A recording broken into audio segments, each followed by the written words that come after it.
Good evening, everyone. Thank you so much for joining us here tonight. So lovely to have you. My name is Rachel Spence, and I am the Public Programs Manager here at MOHAI. And I'm happy you're here for Reflections on Art Practices in Seattle, 25 years of the Neddy Artist Award. For low or no vision audience members, I'm a white woman with curly red hair and a ponytail, wearing a black dress with sunflowers on it. As an important welcome to our space, we welcome you to take care of your needs. If you need any bathrooms, they are past that tower, down the hallway, and on your left. We also have a bar in the back that has both alcoholic and non-alcoholic drinks, as well as some snacks. And as we ground ourselves in this space, it's important to begin by acknowledging that here at MOHAI, we are on the historic and contemporary lands and waters of the Duwamish, Suquamish, Muckleshoot, and all Coast Salish people. Historically, Native communities were forcefully removed from the city, but today we honor their continued endurance with deep respect and gratitude for their unbroken stewardship of this place. We encourage you to visit the websites of local tribes to learn more about whose land you are on. This panel tonight is an exciting chance to meet some of the artists from the exhibit, which I think most of you got to see right before this talk. And for those of you who didn't, you should definitely come back. So, celebrating Pacific Northwest artists, 25 years of the Neddy Awards, is an exhibit curated by Negarra Kudumu, who will be our moderator tonight, and is a collaboration between the Behnke Foundation, Cornish College of the Arts, and the Museum of History and Industry. And now I am honored to introduce our moderator and the exhibit curator, Negarra Kudumu, who will introduce our panelists and give more context about the Neddy Artist Awards. Negarra Kudumu works at the intersection of art and healing, with a focus on contemporary art from the Pacific Northwest, Africa, South Asia, and their respective diasporas. In her art practice, she functions as a curator, writer, and public speaker. Negarra's recent curatorial expertise includes the 2022 Neddy Award exhibition and a group exhibition at the 2021 Arco Madrid Art Fair for the Lisbon-based art gallery Movart. Notably, Negarra presented a lecture at the second Loophole of Retreat conference in connection with Simone Lee's installation at the American Pavilion at the 59th Venice Biennial held last year. Thank you. Thank you so much. Welcome and good evening, everyone. Before I get into my brief remarks, I just want to let you know we are going to spend some time and allow time for questions at the end. My MOHAI colleagues will be passing around a mic, and so if you would like to ask questions to the panelists, please raise your hand and a mic will magically appear near you. As Rachel mentioned, my name is Negarra Kudumu, and I have the great pleasure of serving as the curator of Celebrating Pacific Northwest Artists, 25 years of the Neddy Awards.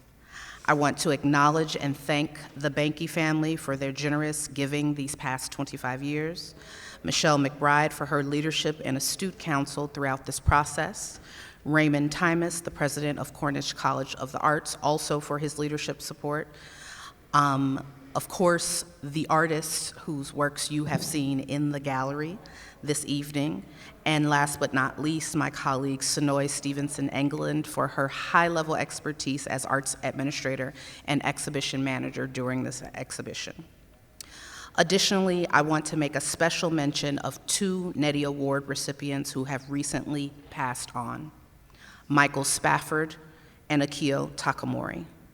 Both artists were much beloved and contributed greatly to the artistic fabric of our city. The Neddy Award, the Behnke Foundation, Cornish College of the Arts, and myself affirm both of these artists' importance and will continue to honor their legacies as well as the legacies of all award finalists and winners. Without further ado, I would like to mention our artists. I say mention because I think they can better introduce themselves than I can, and I would love for you to hear directly from them. But first, to my left, we have Timea Tihanyi, We have Claire Cowie sitting in the middle, and we have Nathan DiPietro.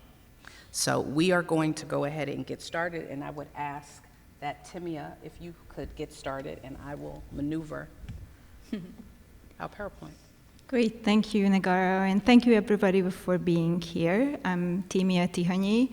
I'm a white woman with blonde short hair wearing a blue summer dress. And I don't have a really good view of the screen, so I have to orient myself. If you're just doing introductions right now, yeah, okay, great. So I was waiting for the images. So I received the Neddy Award in Open Media in 2018, 5 years ago. And it came as a surprise, and just I want to be very brief, and I have some images. On the right side, you were going to, on my right side, you're going to see the past, and then on the left side, you're going to see the present. So I was doing 3D printing with ceramic materials at that time, and it was a practice that I started in 2017. In the early days, I just wanted to see where this technology could take me. And with the help of the award, I could be sort of expensive with the technology. I could afford the printer, and if you could move to the next one, you could see the printer that I was using then, and the printer that I was able to buy with the award was a $10,000 printer that was the first in this country of the model, and you can make a 3-foot tall, pretty big piece, and it just gave me other tools that I didn't have any other way. If we can go to the next one. And the exhibition that I showed just right before I received the Neddy, I was already collaborating with mathematicians and was very interested in sort of like textures and patterns, and that's what I was doing with the 3D printing. And a couple of years later, I realized that that same process of thinking and technology led me back to my roots in Hungary and textile practices that were practiced in my family. So I started making sculptures, intentionally forming the ceramic to look like textiles, and creating large installations with them. And then we can go to the next one. Yep, and then so you can see the show in 2018, or a piece from the show in 2018, and the show that I recently closed at the Wenatchee Valley College. And I'm using sort of multimedia now, using a lot of 3D printing, and videos, one of which you can see upstairs. And if you have seen the exhibit upstairs, you also probably saw that there was a really big hand underneath. That hand is made of porcelain, and it was 3D printed. It's the exact copy of my hand that was scanned in and printed out. And then I have one more slide. I have 2 more slides. So in this slide, what I wanted to sort of speak about is the way the grant supported my work is that I was able to create a studio and open it to the public, opened it to students, mentoring, teaching through the studio, but also for other artists and other disciplines like architecture and design and engineering, the STEM field. And people actually started interacting with me from nearby and from far away. And in 18, a collaboration with a designer, we created these cups that present data, sound information through the textures. And this is a page from an article that we just published this year, literally 2 weeks ago.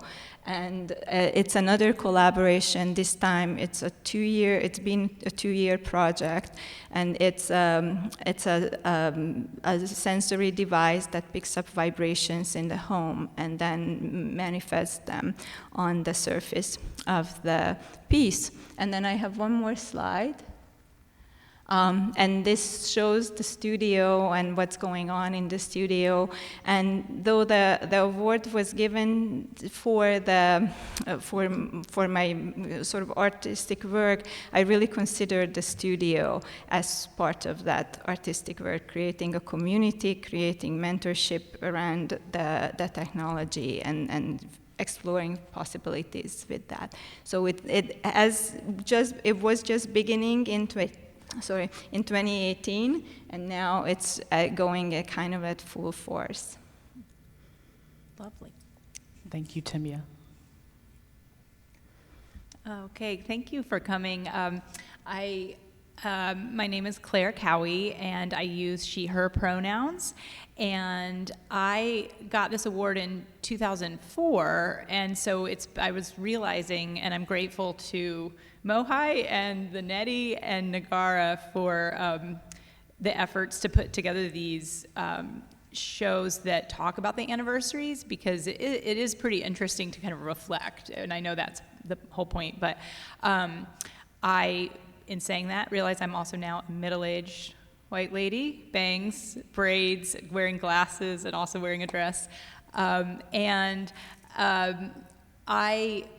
picked work specifically where I could kind of do a before and a now, or an earlier work from the time period where I won the award, and now that still kind of relate, though, as well. I work in a lot of different media, and the pieces of mine that are upstairs, if you have seen the show, are the awards with found materials and paper and fabric and printed on, and they're scattered throughout the show. And I do a lot of mixed media work. So I chose to compare here kind of things that, in a way, especially for me, show off what the award really did do for me. We may talk more about this, but I was thinking in a very, very practical way when I got the award. I just looked at it and thought, how long can I spend, have my studio rent paid by this? And it was actually more than 2 years it paid for my studio rent, which meant it was a very stressful thing to worry about at the time, and it meant I could just have that studio. And I say this also because what you can see in the work on the left is a very small, it's probably only about 6 inches tall, sculpture made of found materials. Like I carved a piece of wood I found, and I found a bottle cap, like the blue thing on the, that looks like a hat, is actually just a plastic bottle cap, and other found materials that I might manipulate and then dunk in a kind of urethane resin and paint. And at the time I was working pretty small and working with a lot of like junk and, like I said, found materials and leftovers from some of my teaching jobs in terms of materials. On the right is a more recent piece that is still made largely of found materials. It's something I'm really interested in general, material-wise, and then also just like the idea of repurposing things, and then also just of my own work, repurposing work. So I sometimes will make work out of old work. But there's also a blown glass piece where I had an opportunity to go do a residency at Pilchuck Glass School and in Tacoma at the Museum of Glass. And so the other things that the award did were allow me to make larger pieces and maybe store my work better, as well as having the space to store it. I guess the next slide would be important. I have 3 slides total, each showing a before of the time I won. The left piece here is an etching. I went to school, undergrad and graduate school, for printmaking, and so even though I work in a lot of different media, I always kind of think like a printmaker, as people sometimes describe themselves as thinking like a sculptor or a drawer or whatever, layering and taking away and seeing how things kind of imprint on one another. But this again was also really small, like maybe 8 inches or so big, layering plates, and just kind of playing with space and spaces that are not necessarily really distinct, that they kind of resemble landscape, but they also sort of have a more kind of blown apart sense of what space does. And the piece on the right from a few years ago is much larger, like 4 feet across. And so, yeah, again, kind of thinking about just materials, even if they're repurposed materials, sometimes just the adhesives to make that kind of work and last and be archival, or again, to store more properly. So it kind of opened up a lot of doors. And maybe next slide. This is the last one, and this is really, I just wanted to kind of show how I've always tried to put together like 2-dimensional and 3-dimensional work and try to treat spaces, even though most of the time I show work in relatively normal kind of white gallery-like spaces for the most part, trying to put together something that sort of is still kind of site-specific, which I think is why I also so appreciate the way that the exhibition has been designed by Negarra, because I feel like it changes everything, how you pace yourself when you're looking at works and what else you see, what else you hear. I was aware today somebody was trying to watch a video upstairs and we were up there talking, and I thought, oh, we're like a second soundtrack to this video, and this is not how the artist intended it, but it's what happens in spaces. So on the left, many things. I was proud of this show, that it's on the left. There's a large drawing on the wall, and then up high near the ceiling are smaller prints that are just kind of wallpapering across the top. You can't see some other small sculptures that are there, but I don't know if I understood as well the dynamic that can happen when you move in the space, and also the last planned thing I thought about this was that I think getting awards in general just gives you a certain kind of confidence, and hopefully not a bad kind, but I think for me, like when I had the show that's on the left here, I hated that they put that stanchion in front of the drawing. To me, because I was treating the space like a site-specific space, it felt like it was part of the work, and I didn't like it. But I kind of said something, and they said, well, we need to. I didn't really say anything, and I don't think I'm not advocating for people to be really obnoxious, but I think I probably could have formulated a pretty clear reasoning for not having that or doing something slightly different. There's lots of options, right? And so the piece on the show on the right shows a lot of things that I had to kind of, I guess for lack of a better word, fight for, like not putting the sculptures on pedestals, putting them on the floor, not having frames on everything, just stuff I had to articulate why, as opposed to just say I want it that way, because there are real things places have to deal with for safety issues. But it occurred to me again too, looking back, like, oh, when you get something like this that's a really big deal, an incredible group of artists, it just makes you feel like, well, yeah, I could speak up and say that this is what my work means and how it's best represented. And anyway, I will pass the baton. Thank you, Claire. Hi, everyone. Thanks for coming out tonight. My name's Nathan DiPietro. My pronouns are he, him.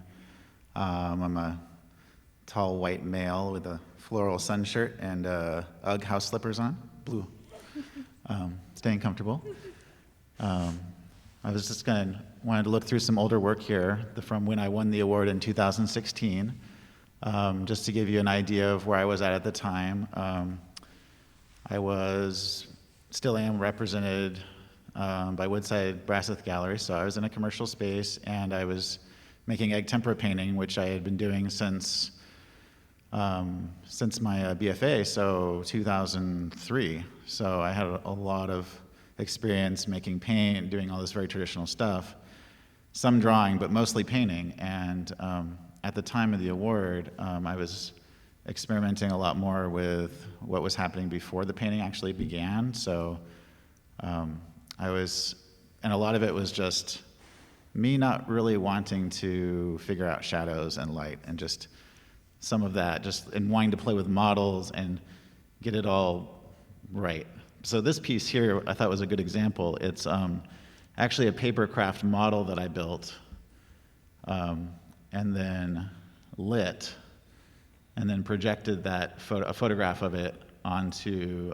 the panel and then painted it. So I have all this realistic shadow play going on, and interesting things happen. But other than that, it's all very traditional, like tempera painting. If you can go to the next slide, please. I'll try to describe these too. This is a lit forest with a very bright light in the middle. This one is actually me, instead of going with paper craft, trying to learn how to do digital art.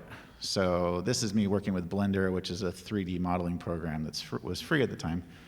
And I actually built paper craft models and then photographed them and took them apart. So let's say those trees there are all these flat pieces of paper. I'd put them on a piece of, I'd photograph the flat pieces of paper and then rebuild them in a digital piece. So this is actually a digital model of these very flat shapes, and I've been playing around with that for a long time, but here I was actually able to pose it and really start to unlock the power of digital media. And then once again project it, make an egg tempera painting from it. So it was quite successful because for me, I would never have been able to get those shadows right or really understand it or make it work. And so it was a very empowering thing. And so that was where I was at. Let's go to the next slide. Let's see what we've got here. Yes, so this is another influence. This is me playing around with video games. This is Minecraft, which to my son's glee, I was playing in beta, and when he was a little kid, he got to watch me beat the Elder Dragon and all that. But now he has gone way beyond whatever I envisioned with the game. But anyway, this is me playing around with the glitching of the game and actually going beyond the draw distance of the rendering engine and trying to find these strange environments and playing around with these digital influences. But once again, still painting egg tempera on panel. So in the end, always making these objects because I'm in a gallery and I'm comfortable there, and so. Next slide, please. So this one's really hard to understand unless you're there. I guess I had it printed at 48 by 48 inches, but just to give you an idea, this is a residency I did right when the pandemic hit, actually. And it was at the Blodell Reserve. And this is kind of a big jump here. This is all done in virtual reality. Let's get some context. When I won the award, I had my little computer and I was playing around and rendering things and chugging along, and the award really came at the right time. 2016, pretty much my best friend had this VR headset that I wanted to try out, and I went over to his house and put it on, and it just blew me away. I was like, okay. I was kind of burned out on egg tempera painting at the time, honestly. I wanted to try something new, and this is wow, this is a new medium. This is amazing, and just my mind just went completely. And I think a lot of people, VR hype has kind of come and gone, and now it's kind of plateaued. But at the time, it was a really big deal, and that's kind of what I've jumped into. So all my output is now digital. I actually took my easel and disassembled it last year, so it's been a big jump. And the Neddy was able to get me the money at the time to buy a really nice high-end computer that I still use, and some of the hardware that's required, or maybe some of the software that's required to really expand that practice and completely shift from one thing to the next. And I thought this was a good piece to show off, and it's really hard to understand it all, but I'll try to explain it. I did the residency at the Blodell Reserve. It's a 300-acre garden, really. And if you know the place, you can see up at the top left there's that English house estate with the lake. And this piece is painted entirely in virtual reality. It's a combination of drone photography.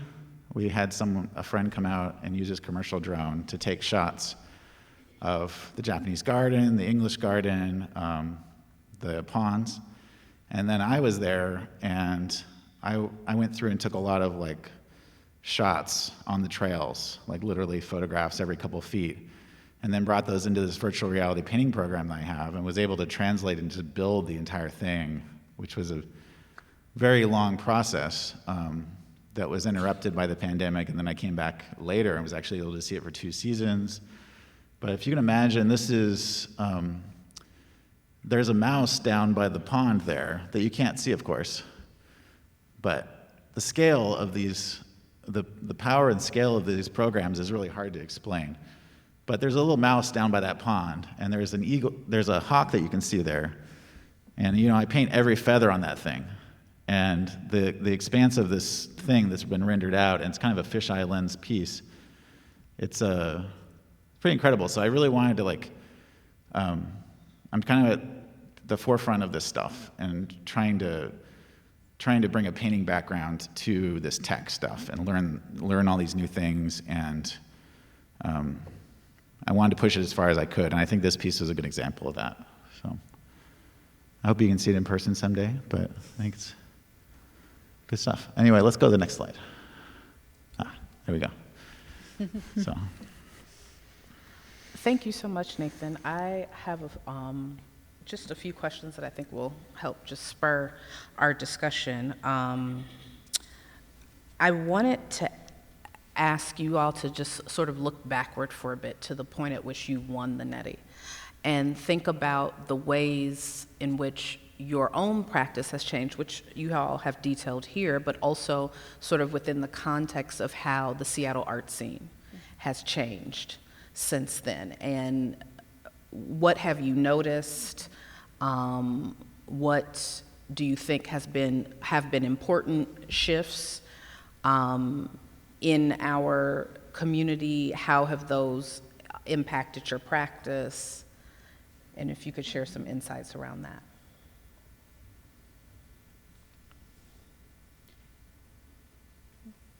I mean, the first thing I think of when I think about how much it's shifted in the almost 20 years is obviously the cost of a workspace of any kind.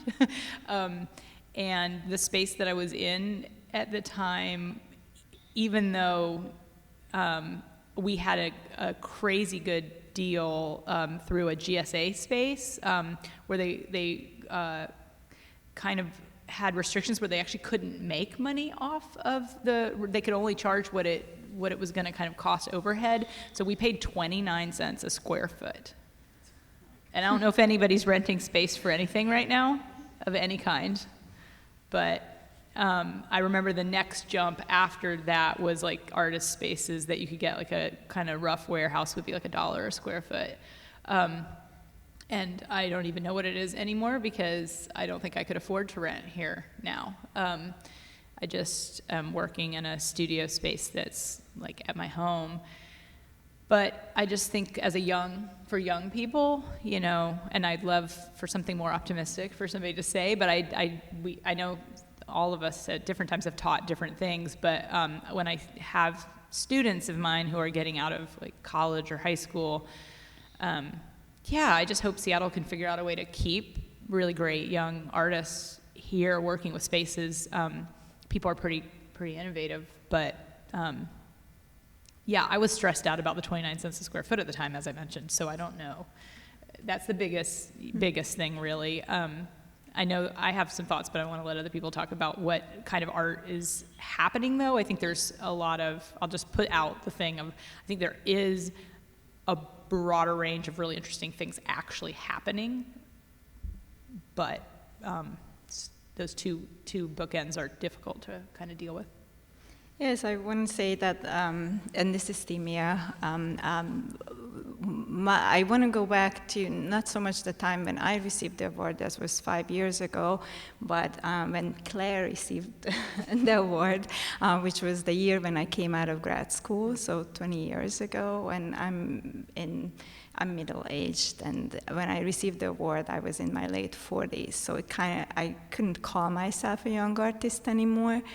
And And I think sort of the gallery scene has changed in Seattle, and you probably have read some articles recently about galleries, big long-standing galleries closing in the past 2 years, maybe moving out of town, maybe closing, shuttering completely. But there are lots of other spaces that are popping up, and there are lots of other venues. A lot of them are not the standard gallery spaces, and they are very refreshing, and also very refreshing in terms of their curatorial practices, because they are willing to give a chance to young artists and artists who, maybe not as fashionable or not mainstream, or, like, who knows what these terms even mean anymore.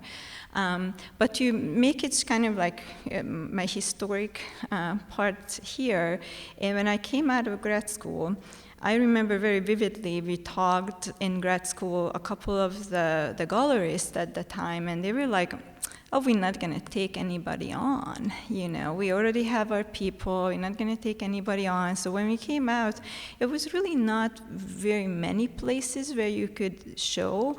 I myself was showing at nonprofit spaces for like at least 10 years, if not more. And the nonprofit space is very different showing there. You hustle a bunch, you put a lot of money into the work that you are making, you getting it there on your own money, you setting it up, you taking it down, you do absolutely everything, and nothing ever sells, so there is no income from that, right? So you're kind of like growing something, and it's very hard to know what you're growing, and I think that has changed. For me, it's changed for a couple of reasons. And I think the times have changed, and there is a lot more stuff. People are paying attention. Art has been selling pretty well in this region as well, and there is a lot of commissions and everything.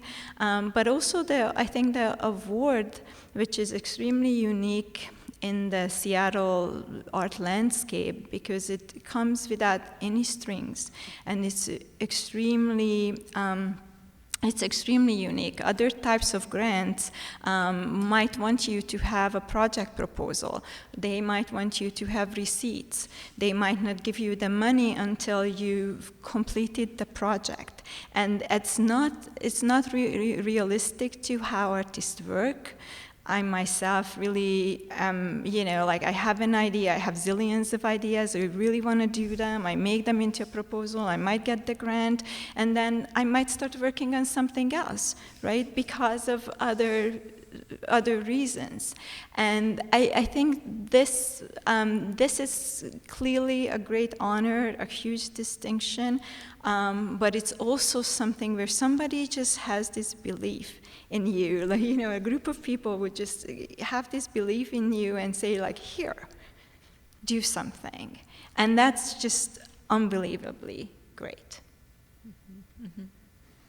Yeah, this is Nathan. I think I've definitely stood back from the art scene in Seattle. I look, just being a stay-at-home dad now and having a family, it's harder to get out, and it's kind of like the art scene sometimes feels like it's for the young, people that have the time.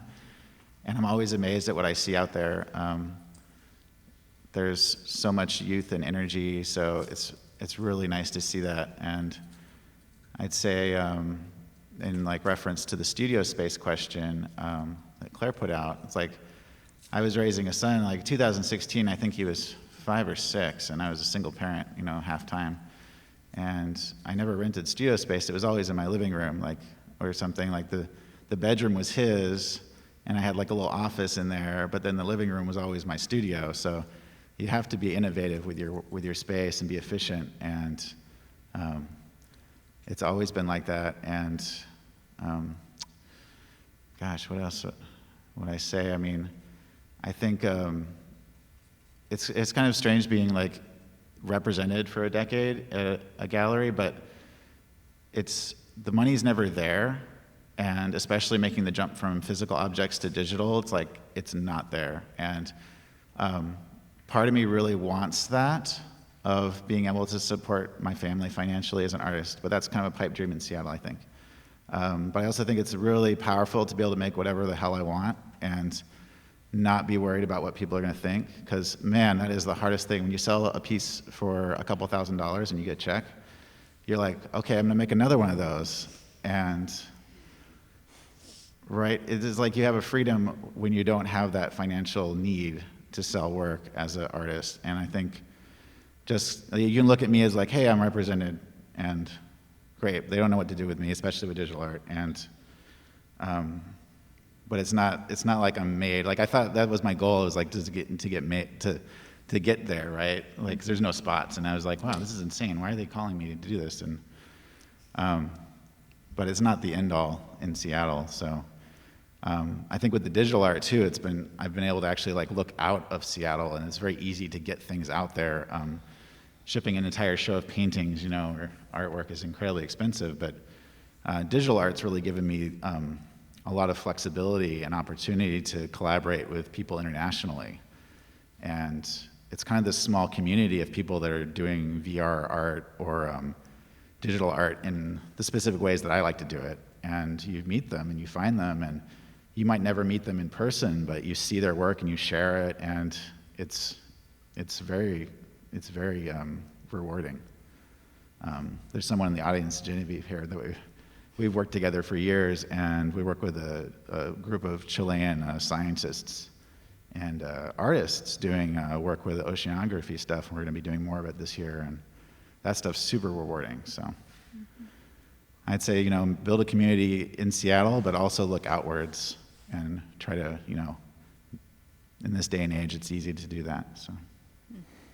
Thank you for sharing that. Timea, I think, raised an important point that I totally, as a curator, am curious to hear about your experience with the studio visits in particular, your interactions with the curators during the process of the decision-making process when you all each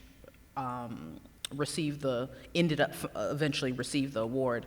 I have found in my own career that the more you talk to the artist, the more you engage with the artist, the better. I have observed tendencies that are similar to mine. I have also observed tendencies that are not similar to mine. In the experience of curating this exhibition, one of the logistical challenges was the inability to conduct studio visits with every last person. Some individuals were not in Seattle, and for some individuals, the timing did not line up. And so I wanted to know, how was your experience with the studio visit? How were those conversations? What really engaged you at that moment in your career, just before finding out that you won the award? So maybe it's Timea. Maybe it's worth mentioning that the selection process, the jurying process at this point happens in 2 stages.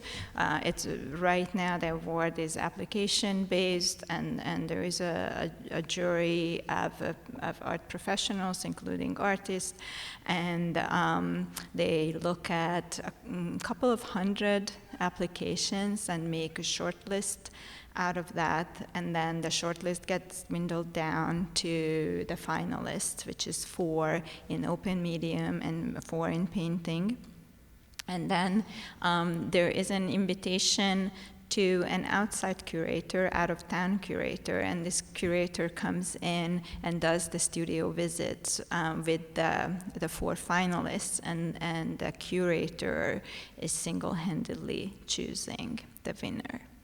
In the year when I was one of the finalists, and the other finalists were amazing artists I really adored, and it's such an interesting process. You know that it's going to matter, that visit, but you also know that you can't control it. This person either is going to jive with the work, or the work will jive with this person or not, right? And then we had a lovely conversation with the curator, who was actually not even from the U.S., which was amazing, and I was just mainly happy to be able to show someone so far away the work that I've been doing, and this was I think I mentioned in my intro, but this was a really transitional year or 2 years for me. So in 2017 I started doing the 3D printing. Before that I've been a ceramicist for 25 years. I was working through different ceramic techniques and practices, so I had a mix of work for the curator, and when she came into, including videos actually, and when she came into my studio, I said, my apologies, but I really don't have a good way of showing you what I do, because it's a studio space and I work in installations. And I can show you some of the objects, and I can also show you some images of what it looks like when it's installed. But mostly I would like to talk to you about my ideas, and it's really because when you look at my work, sometimes it's hard to connect the dots. Visually, my work doesn't look the same from body of work to another body of work, from one year to another. And a lot of people have asked me about that in the past. And I was like, it's tied together because of the ideas, right? It's tied together because it goes from one idea to another. And I want to tell you this story of the work. And it was really amazing. The person was a really good listener. They really got it. I didn't have to finish the sentences. She would get literary references, philosophical references, artistic references. It was really great to be talking with someone who was getting it. So yeah, I think that was my feeling. And then maybe I just want to also share that when the call came, because you get a call, it's like the Nobel Prize, right? It's like the call comes so unexpectedly. And I just finished installing the show, that was one of the images, and was really tired, and I have no car, so I was coming home from the gallery at the end of the day with my toolbox on the bus. And then my phone goes off, and it's the curator. It's the sort of the art administrator from the Neddy. And I was like, I have to pick this up. And I'm on the bus, and I'm like hushed. And I was like, what? And I wasn't sure if she said that I want it or not. So it was the most awkward conversation. But as soon as I realized it, I was like, oh my God, I can't believe this. That's the story. Awesome. Thank you for listening. I'm glad you asked the question, actually, because I feel like I distinctly remember, so I was in one of the first years, I don't think it was the very first, but where they did invite an outside curator to be the person to come do studio visits and choose. It was still kind of like a nomination process, and originally, and not an application process. So it's taken all these, the award has gone through different phases, but it was a really big deal to all of us as finalists. I also knew the other 3 finalists and admired their work, and I think, we sort of all did. And yeah, I definitely have a memory of us all being as excited about just this opportunity for a studio visit with somebody from outside of Seattle, which I moved here in '97, and I do think that's another big change. Is it was a little bit more regional at the time, and I have memories of being told my work wasn't Northwesty enough. Like literally, I got rejected from the Northwest Biennial when the Bellevue Museum was in the mall.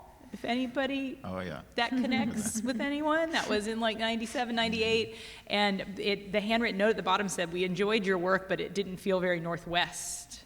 And I was like, "What is Northwest? What does that even mean?" And so it was a big deal to have somebody. The curator was Mary Lou Canode, who I think now is like a curator at the Lawmeyer Sculpture Park in St. Louis, which is where I went to undergrad, and so.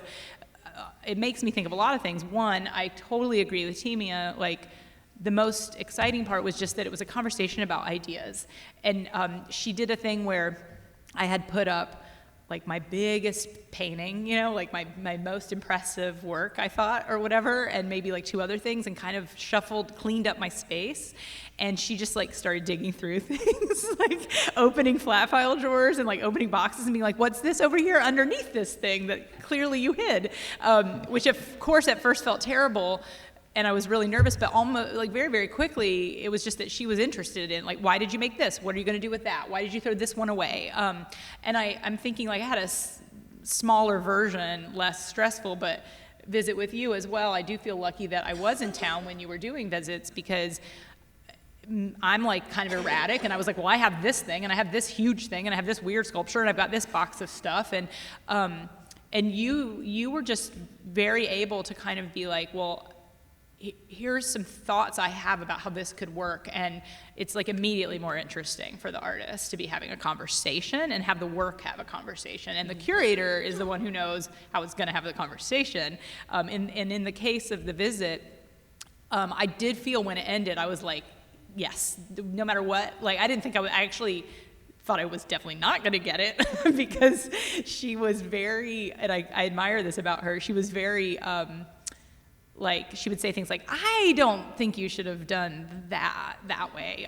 You could have done blah, blah, blah. Like, I remember I had these prints with really big borders, and she was like, I just don't think that works at all when you have like a large border on it for no reason. And then she was like, why this yellow about one of the, and I told her, and she goes, yeah, you should really think about, like, I thought, wow, but it was a great conversation, and I felt like that was a win. I had a great conversation. And so, yeah, I think that's amazing about this award, that it comes with no strings, and that you get to have a conversation outside of the area with people who don't know you, and the way they're looking at this small group of people anyway. And I also would just add that I agree with Timea, like, I think as an artist, you have to get very comfortable with being like, I can control some of this, but mostly not. Like, it is just someone's perspective from their background in that day, at that time, and I think it's just as important to keep that in mind when you do win as when you don't. Like, it was a moment that something I kind of did work, yep, like you said, but I at least one, if not all, the other people that were finalists here, I later won. So, like, I mean, that says a lot too, right? Yeah, this is Nathan. This is kind of a smaller crowd too, right? Back in '97 or so. Yeah, I got it in 2004. Okay. But I moved here in '97. But it was still, yes, it was definitely, I think they weren't giving 2 away. I think it was only 1 award. Mm-hmm. It was painting, nomination only. So it was, I think there were only like, I want to say 8. It was a very small pool to begin with. Yeah. To start. Well, I can talk about my studio visit, I guess. This is Nathan. I had set up all these paintings in my studio, which I was in this group house, and I was living in this bedroom on the second floor with my son in a bunk bed. It was this, and then you'd go up the stairs to this like beautiful like skylight area, and I had a corner of it that I was getting for $300 from my housemates.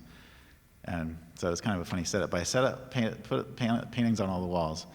And I distinctly remember I had one that was 5 square paintings, about this big, that were bolted together to make one, which I had never done before.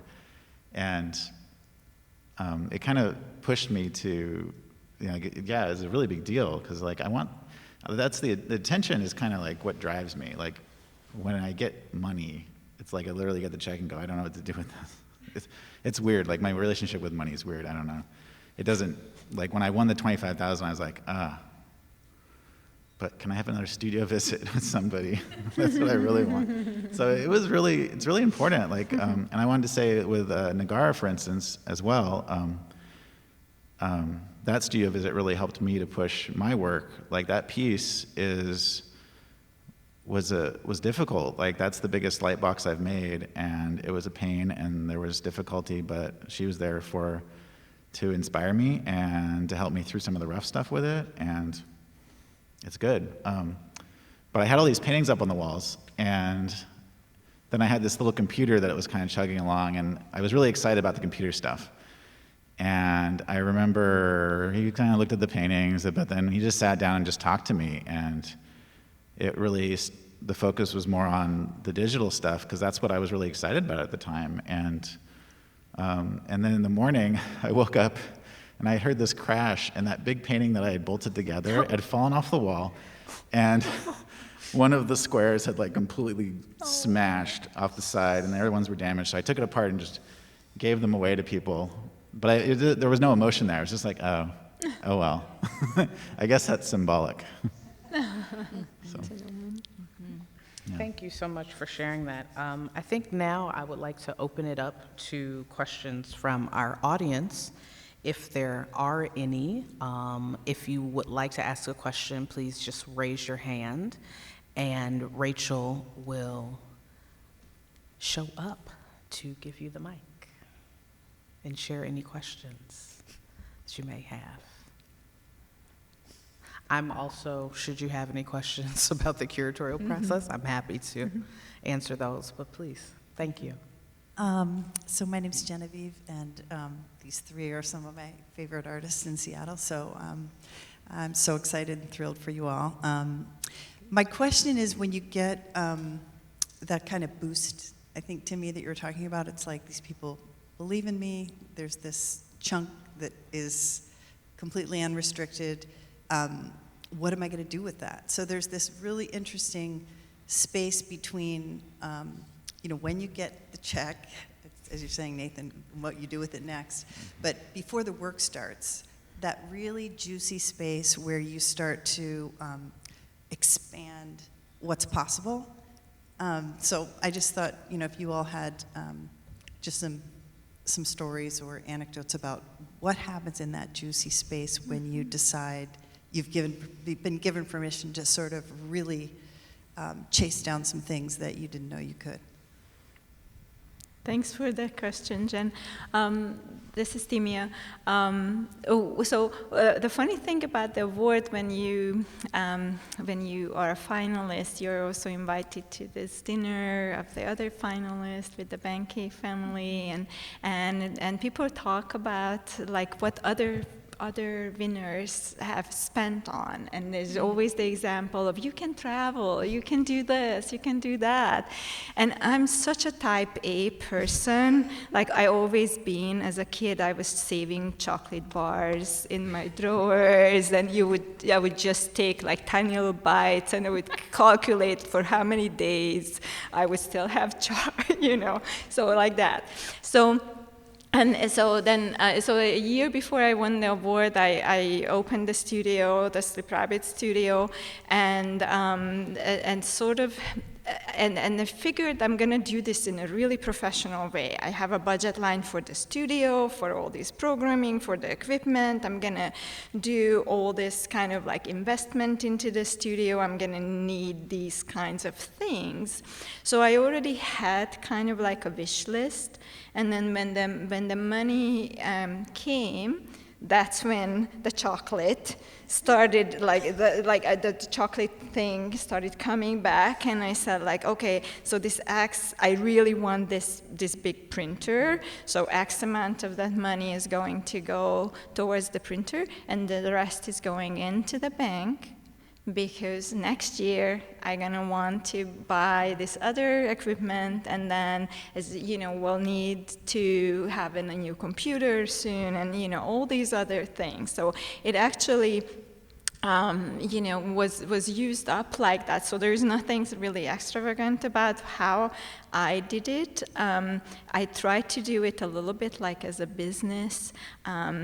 And I'm really glad that I did, actually, because one thing that maybe not very many people realize that, I think the bad thing for artists is what we do is always gets blended with this kind of like passion thing. We do it because we're passionate. Yes, of course, but we also have to hold another job, you know, to be paid. So like that, and then I'm like making money in this other job to put into my art. That's not fair to my family. It's not fair to anybody, actually. Not fair to the studio. So the studio needs to support itself, right? So my art practice needs to support itself. So yeah, that's my story. Do you have a happier one? No, I was thinking, I can't wait to hear Nathan, because he already said he's funny with money.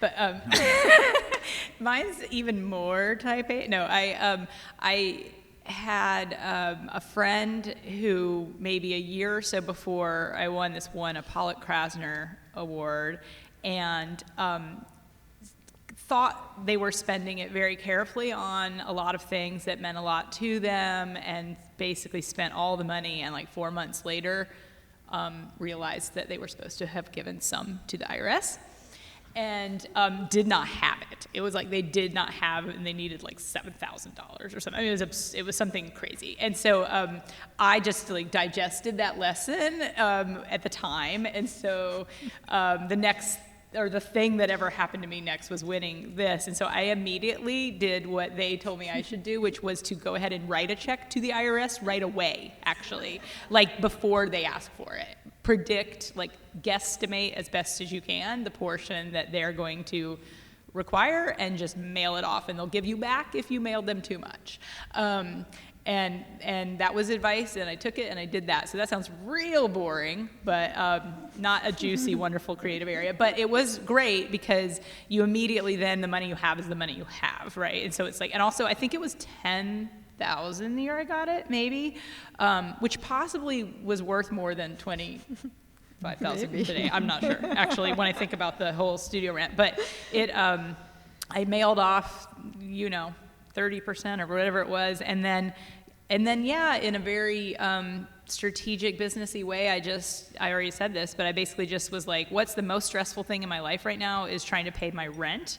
Everything else feels negotiable, like what I make my work out of, how much I make it out of, what I eat. I mean, everything felt negotiable except rent. So I just was like, how long could I just, and I mean, that sounds so boring, but it did. I mean, the creative part is that by not having to worry about that, I'll pass it off by saying not having to worry about just like not thinking you're gonna sell work. Mm-hmm. It just meant that I could make whatever I wanted, because I wasn't trying to sell it in order to pay my rent, or I wasn't trying to think like, oh, I have to say yes to this weird thing I don't even want to do. And I've always had another job too, like you said, because I think, I think I was like raised by, like the kind of people who are like, don't ever think that you deserve anything. I mean, like in a good way. Like and I still sort of do believe that with artists. Like, I hope that the culture changes and thinks art is important, and that's what I love about the Neddys too. Like, I hope people as a culture like continue to think art is important, but I don't think individual people like owe me like a subsidy or whatever. So yeah. Yeah, this is Nathan. I remember the money I just put in the bank, and I was like, I think I'll try to spend a lot on hardware this year so that I can write it off or something. But yeah, my brother's friend randomly was like, oh, hey, I have this really good computer I built for my dad to play this new VR stuff, and it's all top of the line, and he only played it once, he doesn't want it. And so I was like, oh, I could put that in I could totally upgrade my life, and I'm still using it. So it was amazing to get that from him. And then ironically, a couple years later, NFTs, which is, everyone's got their opinions on it, but this guy came back out of the woodwork and he's like, I made 6 figures on this stupid digital monkey thing, and I'm trying to spread some money around. So he ended up giving me the same amount of money that I bought the computer from him a couple years ago for a video. I was like, okay, cool, I got some Ethereum now. It's quite strange. But I do think that I kept money in the bank, and as a single parent, it was important to have it there, and I was saving, and got married again, and put a down payment on a house, and some of that money was there from that, I think, because there was always a buffer there. So going back to keeping artists in Seattle, you know, like being able to be a homeowner and have my studio in my house, that keeps people around. Yeah. And gets a lot of the pressure off of inflation and rent and all that. So that's going to help a lot down the road, I think, for my quality of life. But yeah, just keeping it around. And yeah, I actually have a artist bank account now that my wife set up for me, and occasionally be like, I'm going to get this thing, and then it's okay. I can do that. But yeah, I'm still very much I'm not sure why. I don't want to analyze it too much. And I don't currently have a therapist, so I don't have anyone to talk up to about it. But I'm definitely like more of a chocolate hoarder, like Timea said.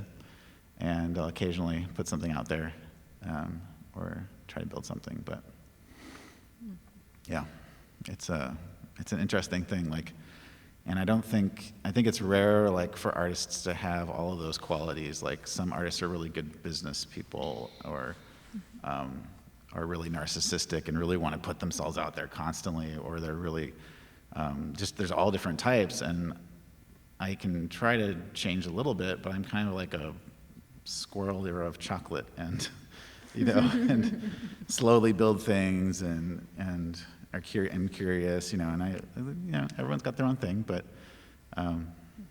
definitely like spent a little bit of it and then saved most of it, and just slowly but surely. It didn't have any pressure. Like if something really cool came out, I'd be like, maybe I should treat myself and try that thing out. So the Art in the Park, for instance, cross promotion. I'm gonna have I got an iPad Pro like a year or two ago using some of my silly money. And I got a little LiDAR scanning, so I'm going to be scanning people on the park out there. So that's one of my little purchases, just to try things out. So like when you're in tech, there's all these temptations. It's like every month, I swear, there's like the new thing that you should get, but you have to kind of like stop and be like, I have these things, I need to make work, and not jump onto the next thing, especially if it's actual hardware purchases. You know, it's like you can get kind of caught up in that, you know. Because yeah, they're marketing to you. They want you to spend the money. So yeah. Thank you so much for sharing that, and I really appreciate your question, because I think it encourages the art-going audience who may not know the interworkings of how artists function to really consider art practice as a career. But also, and I think this is what each of our artists here have alluded to, is that there is a business aspect to it that has to be taken care of as well. You know, there's the inevitable taxes. There is planning for materials that you're going to need. What can you buy right now versus what do you need to plan for? The reality of having a gallerist or not having a gallerist, and what that may mean in terms of future income from sales, or the absence of said income. And I think, again, one of the reasons why I really appreciate studio visits is because you get to see sort of that more in the entirety. So you get definitely to engage in, you know, the broader conversations around ideas and how that translates into the work. But you also really get to have a sense of this is a chosen career path, just as if it was, you know, medicine for someone else, or law for someone else, or, you know, counseling for someone else. And so I appreciate those insights. Are there any other questions that we can offer to our artists?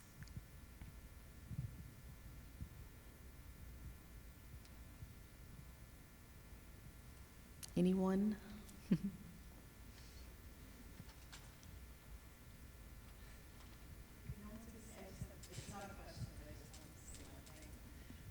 nobody's going to step up. But I've had the great pleasure of collaborating over the years with both Timea and Nathan.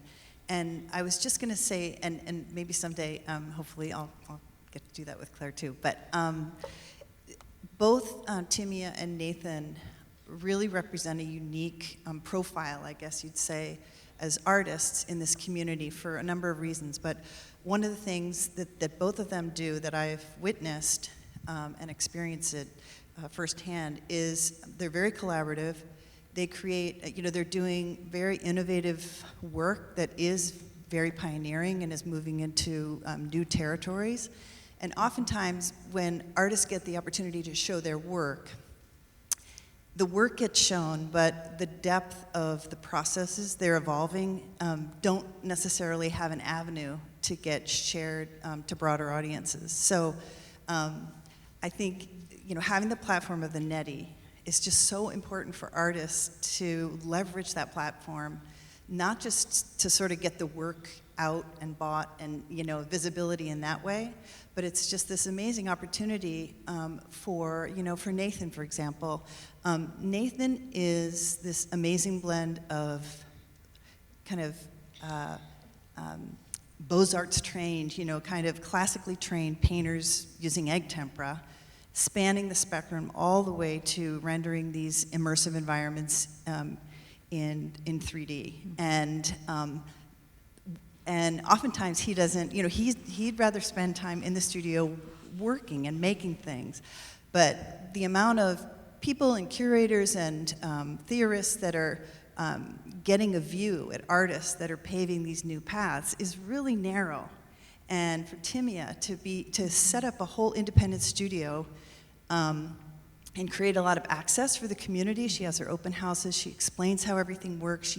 She's transforming the practice of being a ceramic artist into material science and coding, and they are just treasures, really, in so many levels, and they sort of are inherently teachers as well. So anyway, I'm such fans. I'm basically their biggest fans, but I'm just really appreciative for the Neddy for really creating a platform for that expanded understanding of what they're doing.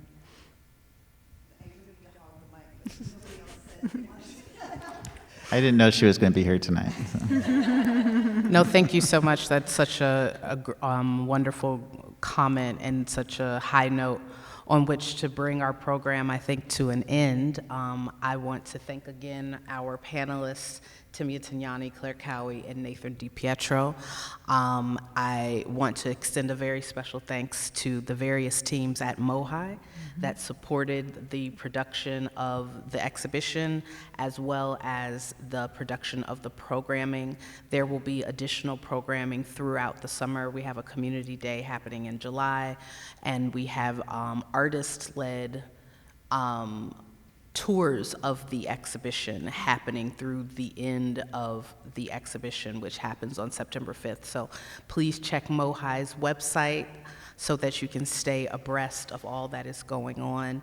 Thank you so much for being here. Thank you for being supporters and fans of the arts in Seattle, and specifically the artists who are in the exhibition upstairs. And please, if you haven't seen the exhibition yet, please come back and tell everyone you know.